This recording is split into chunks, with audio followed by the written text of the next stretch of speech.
Now,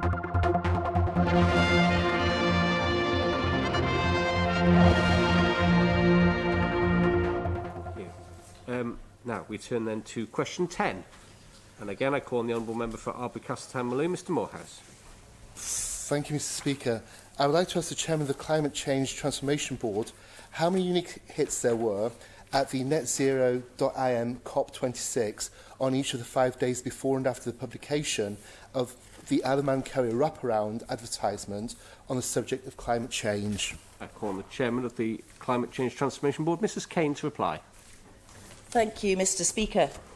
Net Zero Isle of Man, a campaign run and managed by the Cabinet Office Climate Change Transformation Team, used the heightened media presence created by COP26 to raise awareness and inform the public on the Isle of Man through a series of local events, webinars and courses, workshops, tree planting and school assemblies. The campaign was branded Together for Our Planet, which was the official COP26 branding. A significant part of the campaign was the Together for Our Planet wrap in the Courier, which had 5 main objectives.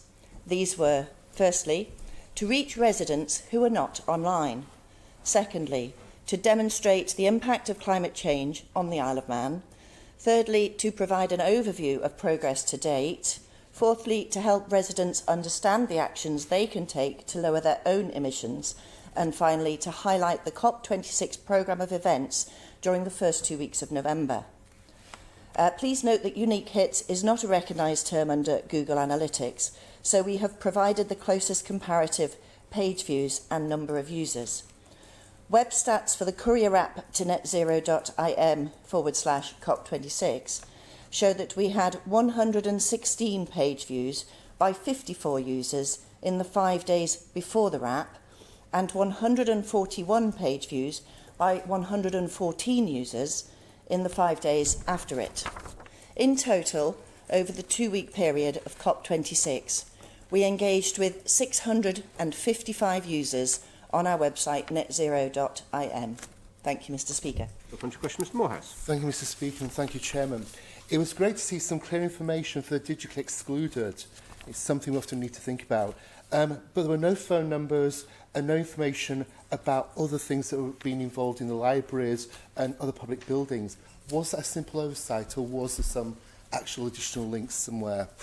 Thank you. Call on the Chair to reply. Thank you, Mr Speaker.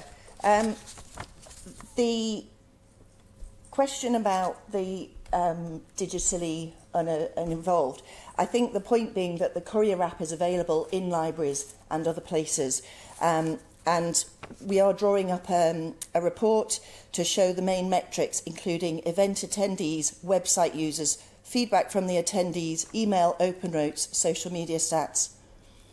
Thank you, Mr Speaker. Further supplementary, Mr Moorhouse. Thank you, Mr Speaker.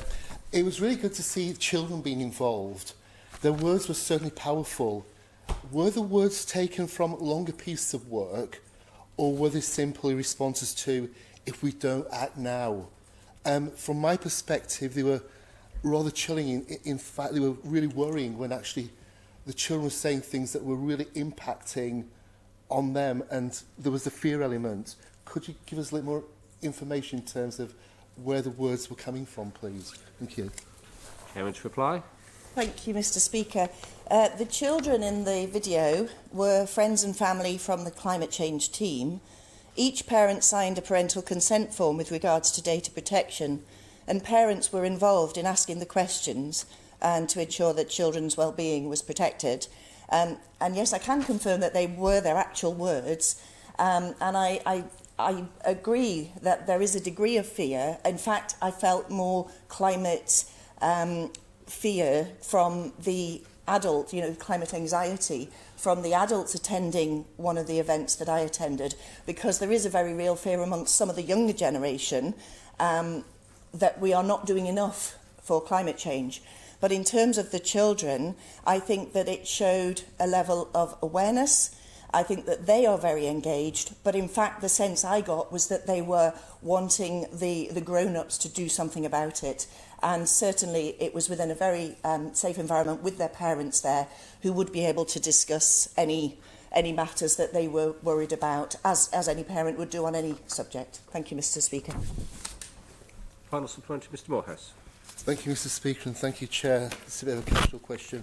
How many of these supplements were actually published, and how many people made use of the QS code on the front cover to access the website? And what was the total cost of the publication? And was it done in-house? And how will the impact be assessed? Also, there was a great section on how to lower your emissions in your home, but there don't appear to be any links. Is the Chair able to provide us some information there on how to get links to the grants and the support that was referred to? And finally, the green gas and emissions table quoted 15% from agriculture. Delving further into this, it suggests that the 15% figure came from the UK, which some people have suggested was misleading. Are you able to put any clarity into that, please? Thank you. Chairman to reply. Thank you, Mr. Speaker. I'll try and get all of those in order. The cost of the courier wraparound was £7,700, including the design and the printing. I believe it was sent to around 40,000 homes on the island. And in terms of the links and what people can do to lower their own emissions, the information is on netzero.im website, and the team directed people there for further information. In terms of the greenhouse gas emissions table, it's quoting 15% from agriculture. That figure is correct. It is based on the agricultural census that the Department of Environment, Food and Agriculture puts together. Our figures are from their Isle of Man greenhouse gas inventory, which is independently verified. The agricultural sector accounts for 15% of all emissions on the island, mainly from methane emissions from cows, along with farming practices such as tillage and ploughing. The full inventory is on the Net Zero website. The inventory is done every year, 2 years in arrears, by ETHA, the UK experts in environmental data analysis, who calculate it for us from the island's agricultural census information. Thank you, Mr. Speaker.